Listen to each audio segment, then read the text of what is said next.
지난번에 말씀드린 것처럼 하나님은 성도들에게 더 큰 은혜를 주신다라고 약속을 하셨습니다.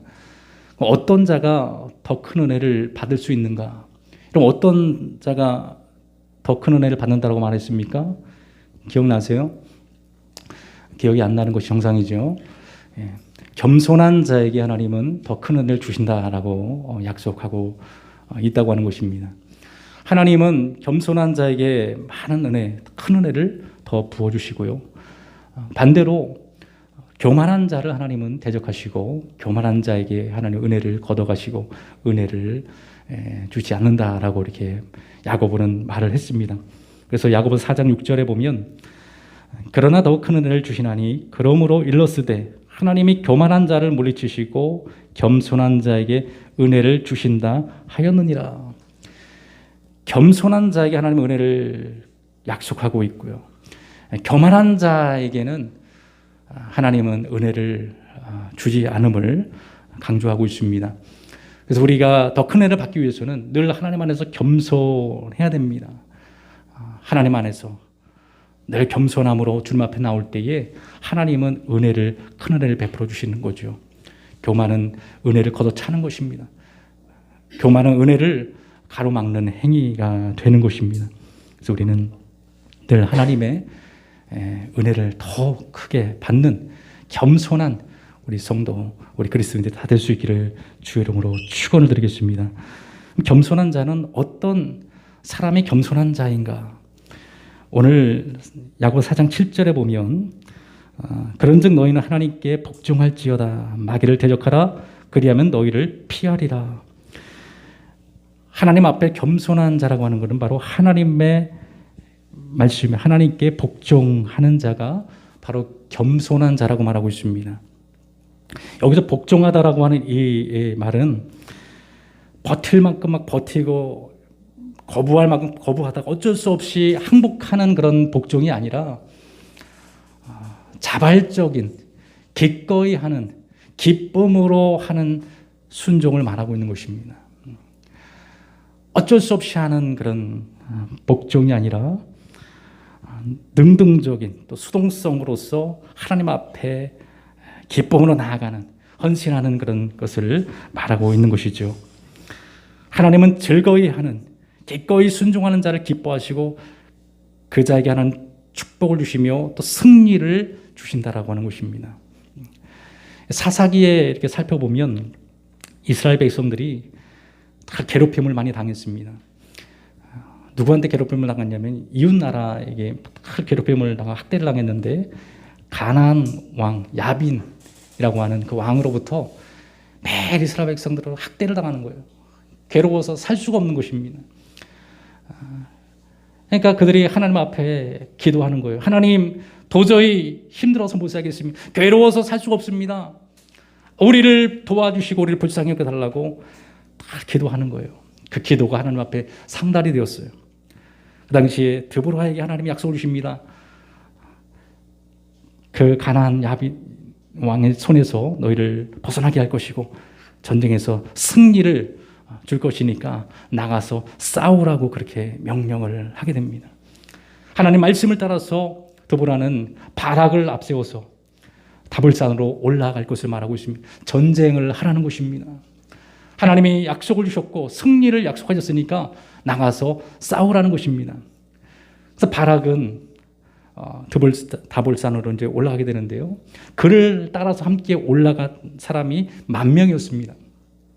이 10,000명의 사람들은 하나님 앞에 기꺼이 헌신하는, 기꺼이 순종하는 자들이었다고 하는 것이죠. 다볼산에 올라가니까 이제 가나안 야빈이 보고서 저들이 나와 싸우려고 저렇게 모여있네. 그걸 보고서 가나안 야빈의 그 군대 장관 시스라가 병거 900대를 데리고 또 군사를 이끌고 기송강으로 모이게 됩니다.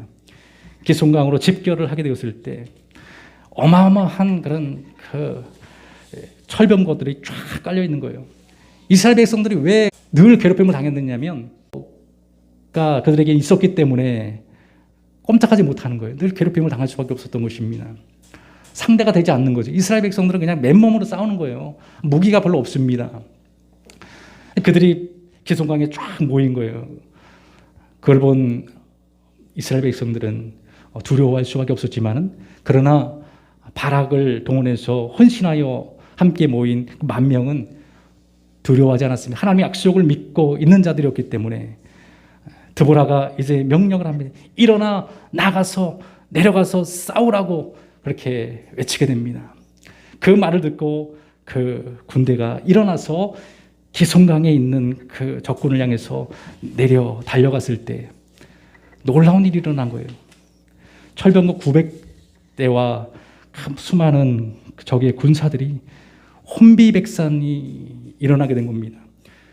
하나님이 그들의 그 적을 향해서 내려갈 때에 하늘에서 비를 내리신 거예요. 하늘에 비를 내리니까 기송강이 뻘로 변한 거예요. 하나님이 기송강을 뻘로 변화시켜서 철병거 900대가 아무런 쓸모없는 것이 돼버리고 만 것입니다. 그래서 거기에서 말에서 뛰어내려서 그들은 혼비백산에서 도망치기 시작했습니다. 군대 장관도 시스라도 말에 내려서 도망치기 시작했습니다. 천둥번개가 치고 물이 막 쏟아지니까 서로 자기 백성들끼리 칼로 찌르고 싸우는 그런 엄청난 혼돈의 역사가 거기 일어나게 되었어요. 이스라엘 백성들은 혼란에 빠진 그들을 가서 쳐서 전쟁에서 승리를 거두게 되었습니다. 그 승리를 거두고 나서 드보라와 바락은 하나님을 찬양하고 노래를 부르게 되는데요. 그들의 노래를 이렇게 살펴보게 되면 그렇게 찬양을 하고 있는 것을 보게 됩니다. 사사기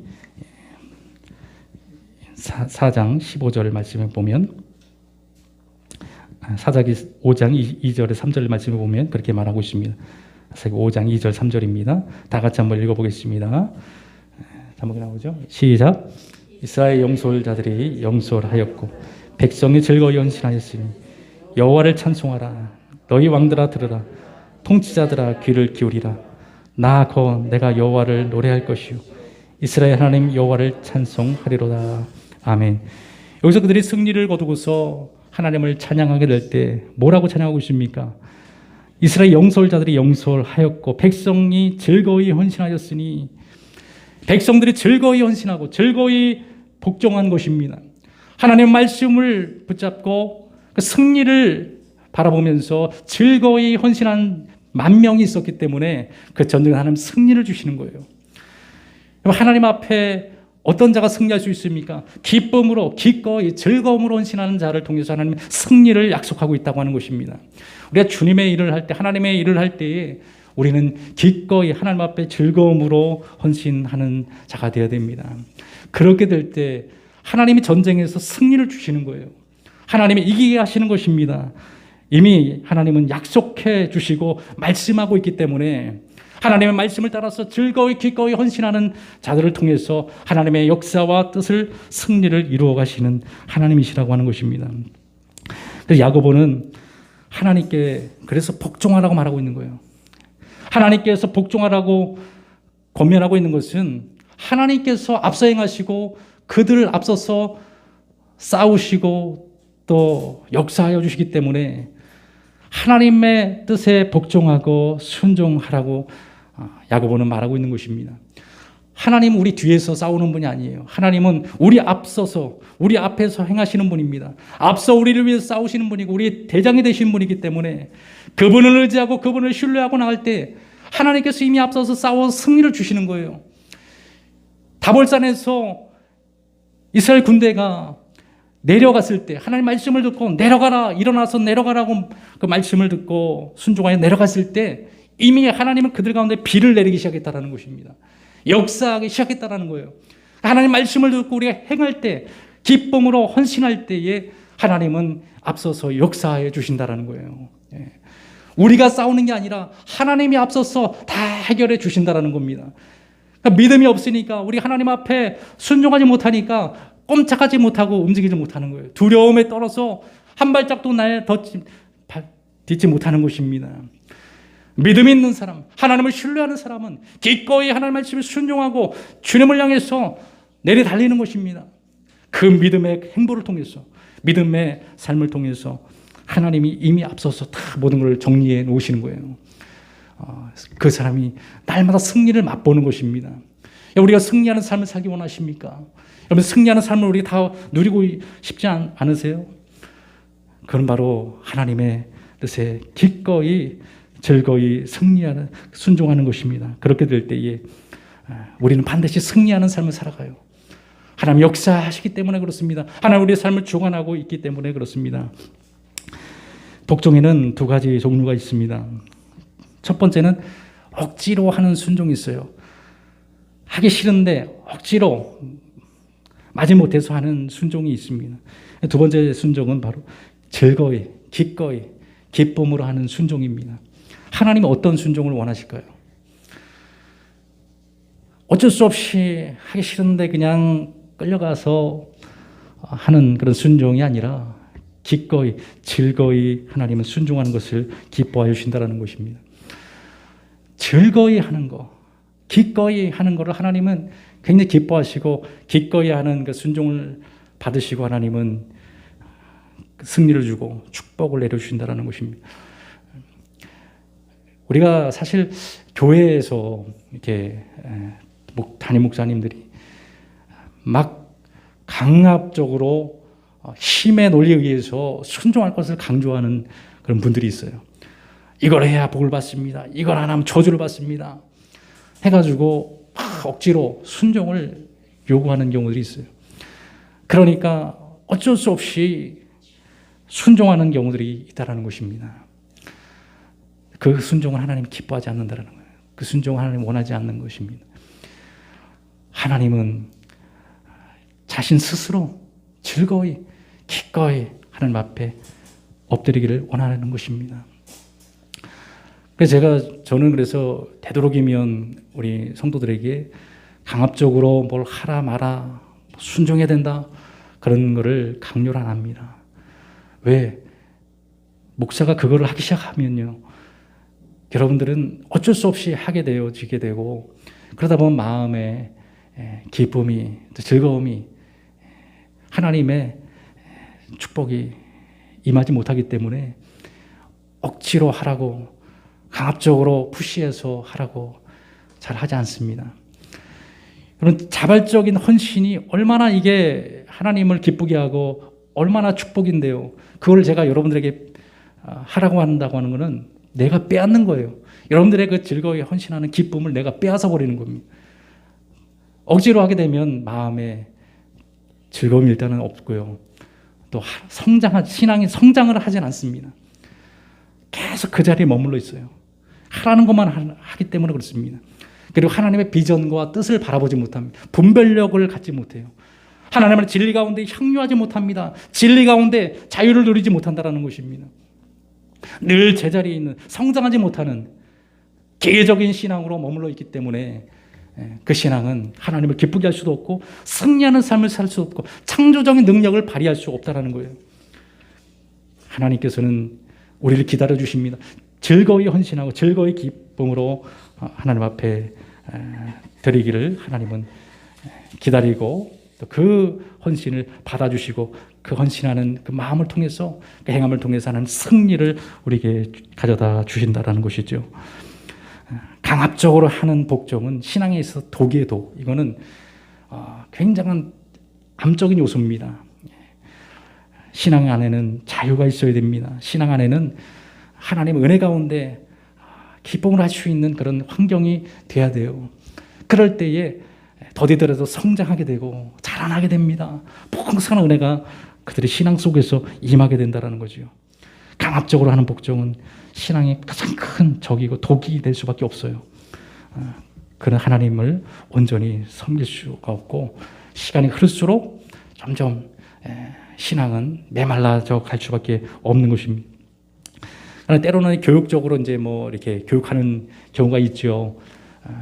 그런 차원은 우리가 또 다른 면으로 봐야 되지만은 되도록이면 우리가 누가 하라고 해서 하는 게 아니라 하나님의 은혜 가운데 기쁨을 할 수 있는 우리 신앙, 우리 교회가 되어야 될 줄 믿습니다. 또 하나님을 즐거이 복종할 때 담대히 우리는 마귀와 싸워서 대적할 수 있고 마귀를 이길 수 있다라는 거죠. 그래서 오늘 야고보서 4장 7절에 보면 말씀하시기를 그런즉 너희는 하나님께 복종할지어다 마귀를 대적하라 그리하면 너희를 피하리라. 마귀를 대적하라고 말하고 있습니다. 그럼 마귀가 우리를 피한다라는 거예요. 눈에 보이지 않는 영적인 싸움에서 우리가 마귀를 대적할 때 마귀가 우리를 피하고 도망친다라는 것입니다. 이 마귀를 우리가 대적하고 몰아내지 못하면 늘 우리는 그 마귀의 권세 아래서 벗어나지 못하는 거예요. 마귀를 담대히 여러분들 대적할 수 있기 바랍니다. 겸손한 자는, 하나님 앞에 겸손한 자는 마귀를 대적하는 거예요. 근데 반대로 교만한 사람은 마귀한테는 굽신거리면서 하나님 앞에서는 막 교만한 힘을 내세우는 사람들이 있어요. 겸손한 사람, 하나님 앞에 정말 복종하는 사람이고 마귀 앞에서는 담대히 싸우는 사람입니다. 교만한 사람은 마귀 앞에는 꼼짝하지 못하고 하나님 앞에서는 큰 소리를 친다라는 거예요. 이게 바로 교만한 자들의 모습인 것입니다. 우리는 약자 앞에 우리가 약하고 강자 앞에 강해야 되는 것입니다. 사탄 앞에 우리가 강해야 되고 하나님 앞에서는 한없는 순한 양처럼 우리가 겸손한 태도를 유지해야 된다는 거죠. 야고보는 먼저 마귀를 대적하기 전에 하나님께 복종할 것을 말하고 있습니다. 우리가 중요하게 우리가 바라봐야 될 대목이 바로 거기에 있는 거예요. 우리가 마귀와 싸워야 된다고 해가지고 막 마귀를 대적하고 기도해서 하는데 그렇게 해서 이길 수 있는 게 아니라 야고보는 먼저 하나님 앞에 복종하고 그리고 마귀를 대적하라고 말하고 있습니다. 우선순위가 있는 거예요. 하나님 앞에 복종하지 않으면서 마귀를 대적할 수 없습니다. 하나님을 앞세우지 않고서는 우리 마귀를 이길 수가 없어요. 나의 힘으로 절대로 이길 수 없습니다. 하나님 말씀에 하나님 뜻에 복종할 때 하나님 마귀를 우리가 담대히 대적할 수 있고 예수의 이름으로 우리 앞서 행하시는 대장 되신 예수를 앞세워서 마귀와 싸우는 거지 내 스스로 마귀와 싸워서 이길 수 있는 사람은 없어요. 그래서 야고보는 먼저 하나님 앞에 복종하고 그리고 마귀를 대적하라고 말하고 있습니다. 근데 우리는 이 순서가 잘못되어 있다 보니까 먼저 하나님 앞에 순종하지 못하고 계속 마귀만 싸우려고 하니까 이길 수가 없는 거예요. 이길 재간이 없는 것입니다. 마귀는 굉장히 지혜로운 자입니다. 우리 이길 수 없는 존재예요. 따라서 우리는 먼저 하나님의 뜻에 하나님 말씀에 복종할 때에 예수 그리스도의 이름의 능력으로 담대히 나가서 이기고 승리할 수가 있게 되는 것입니다. 한국 교회는 그래서 여러분 무너진 것입니다. 한국 교회가 그래서 무너진 거예요. 하나님 앞에는 복종하지 않고 하나님의 뜻에는 굴복하지 않으면서 그냥 마귀와 싸운다고 그냥 눈에 보이는 그런 교회 안에서의 서로 싸움 때문에 결국 무너지게 되는 거예요. 이길 수가 없는 거예요. 마귀의 밥이 되는 거죠. 하나님 앞에 복종하지 않고 마귀를 대적하면 마귀의 동조자가 됩니다. 마귀의 앞잡이가 되는 거예요. 그러면 결국에는 사탄과 세상 불의와 싸운다고 해서 막 싸움을 시작이 되지만 나중에는 하나님을 대적하고 있어요. 하나님과 싸우고 있다는 것입니다. 이게 사탄이 교묘해가지고 그 모든 상황들을 그렇게 만들어버립니다. 여러분 사탄에게 싸우기 전에 하나님 앞에 복종할 수 있기 바랍니다.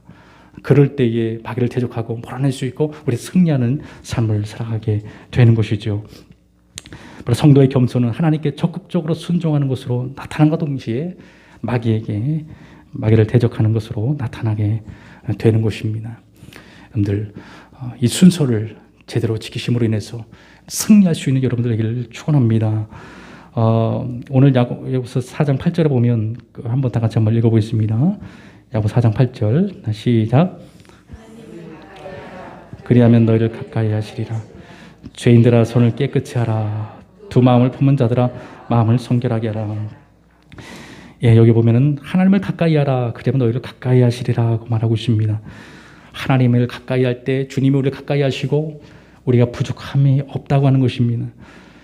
지난 금요일 날 말씀드렸지만은 요셉이 애굽에서 총리가 됐잖아요. 그 노예로 팔려가가지고 마침내 애굽의 총리가 됐어요. 그리고서 이제 그 땅에 온 땅에 흉년이 들기 시작했습니다. 기근이 들어서 사람들이 굶어 죽어가는 상황 속에 놓이게 된 거예요. 애굽의 총리가 됐으니까 그동안 수확해 놓은 곡식들이 풍성하잖아요. 그 애굽에는. 그래서 이제 자기의 아버지의 집을 애굽으로 초대를 하게 됩니다. 그럴 때 요셉이 야곱에게 사람을 보내서 그렇게 말을 하고 있는데요. 창세기 45장 10절과 11절에 보면 아버지 아들과 아버지의 손자들과 아버지의 양과 소와 모든 소유가 고센 땅에 머물며 나와 가깝게 하소서. 흉년이 아직 5해나 있으니 내가 거기서 아버지를 복량하리이다. 아버지와 아버지 가족과 아버지께 속한 모든 사람에게 부족함이 없도록 하겠나이다 하였더라고 이렇게 말하고 있습니다. 요셉이 아버지의 집을 이제 초대하면서 아버지의 자손과 또 손주들과 또 모든 양과 소와 모든 소유를 나와 가깝게 하소서라고 말하고 있습니다. 요셉 자신과 가깝게 하라고 이렇게 초청을 하고 있습니다. 그러면 부족함이 없다라는 것입니다. 풍성하다라는 것이죠. 여러분, 우리의 모든 것들을 주님 곁에 두시길 바랍니다. 하나님 곁에 둘 때에 부족함이 없는 거예요. 하나님 안에서는 부족함이 없습니다. 나뿐만 아니라 나의 자녀들, 내 손주들, 또 내가 하는 일과 사업장과 모든 것들을 주의 곁에 가까이 여러분들 둬야 된다는 거예요. 하나님을 가까이 두게 될 때에 하나님 안에서 부족함이 없다는, 하나님을 가까이 하신다는 것입니다. 하나님을 가까이 한다고 하는 것은 하나님이 돌봐주시고 케어해 주신다는 거예요. 막아주시고 보호해 주시고 그 가뭄에도 흉년에도 불구하고 하나님의 풍성한 은혜를 베풀어 주시겠다고 하는 것입니다. 부족함이 없다라는 거예요. 하나님 모든 것의 주인이시기 때문에 하나님 곁에 있을 때 복의 근원 되신 하나님이 하나님 곁에 있는 모든 것들에게 복을 내려주시는 겁니다. 돌봐주시는 것입니다. 지켜주신다라고 하는 것이죠. 사랑하는 성도 여러분, 주를 가까이 하시길 바랍니다. 또 우리 자녀들을 주님께 가까이 두시길 바랍니다. 여러분들 가정과 하는 일과 모든 사업장을 주님께 가까이 여러분들 두시길 바랍니다.